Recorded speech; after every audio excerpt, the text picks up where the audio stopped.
पहलगांव आतंकी हमले के दौरान कुछ पर्यटकों ने कथित तौर पर खुद को बचाने के लिए अल्लाह अकबर का नारा लगाया था। क्या होता है इसका मतलब और ये क्यों बोला जाता है? कुछ पर्यटकों ने बताया कि हमलावरों को पुरुषों से कलमा पढ़ने के लिए कहते देखा गया था और उसके बाद उन्होंने अल्लाह अकबर का नारा लगाना शुरू कर दिया। अब जानते हैं कि यह संबोधन क्यों किया जाता है, कितना पुराना है और किन देशों में बोला जाता है। अल्लाह अकबर एक अरबी वाक्यांश है जिसका प्रयोग मुस्लिम समुदाय द्वारा ईश्वर में विश्वास की सामान्य घोषणा और उसके प्रति धन्यवाद प्रकट करने के लिए किया जाता है। इसका मतलब यह भी है कि अल्लाह सबसे महान है या ईश्वर सर्वश्रेष्ठ है।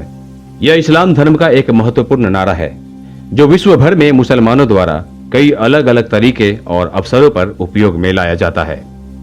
यह वाक्यांश धार्मिक, सांस्कृतिक और सामाजिक महत्व रखता है। इसे इस्लाम के मूल सिद्धांतों में से एक माना जाता है। अल्लाह अकबर दो शब्दों से मिलकर बना है, अल्लाह यानी ईश्वर और अकबर यानी सबसे महान। यह वाक्यांश इस्लाम में एक ईश्वरवाद यानी तौहीद के सिद्धांत को व्यक्त करता है, जो यह दर्शाता है कि अल्लाह सभी चीजों से श्रेष्ठ है और सर्वोच्च है।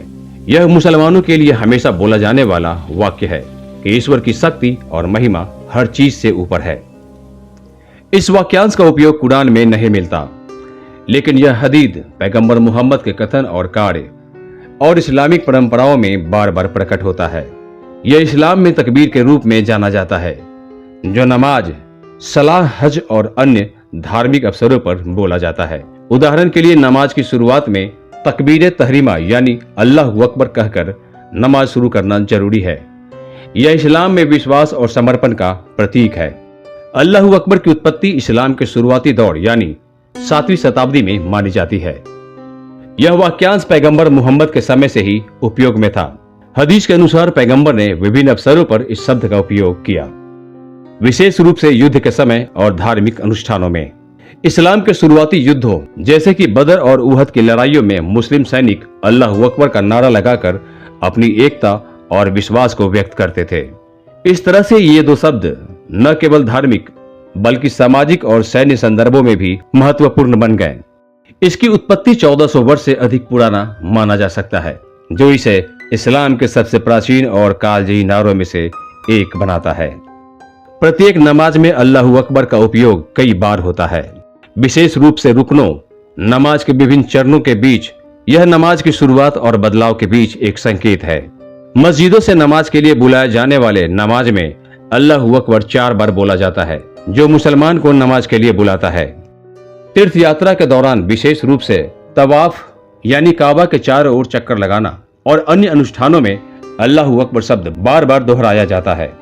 ईद उल फित्र और ईद उल अजहा जैसे अवसरों पर मुस्लिम समुदाय अल्लाह अकबर तकबीर का उच्चारण करके उत्सव मनाता है। कई मुसलमानों के रोजाना के जीवन में चाहे खुशी हो या आश्चर्य, खुशी या कठिन परिस्थितियां, वो हमेशा ईश्वर की महिमा को याद करने के लिए इसे बुदबुदाते या कहते रहते हैं। उदाहरण के लिए किसी सकारात्मक घटना पर अल्लाह अकबर कहना आम है। ऐतिहासिक रूप से इन शब्दों या नारे का इस्तेमाल युद्ध में जोश लाने और एकता के लिए किया जाता था। आधुनिक समय में कुछ समूह इसे राजनीतिक या सामाजिक आंदोलन में उपयोग करते हैं। अल्लाह अकबर का उपयोग विश्व के उन सभी देशों में होता है जहां मुस्लिम आबादी है। इस्लाम विश्व का दूसरा सबसे बड़ा धर्म है।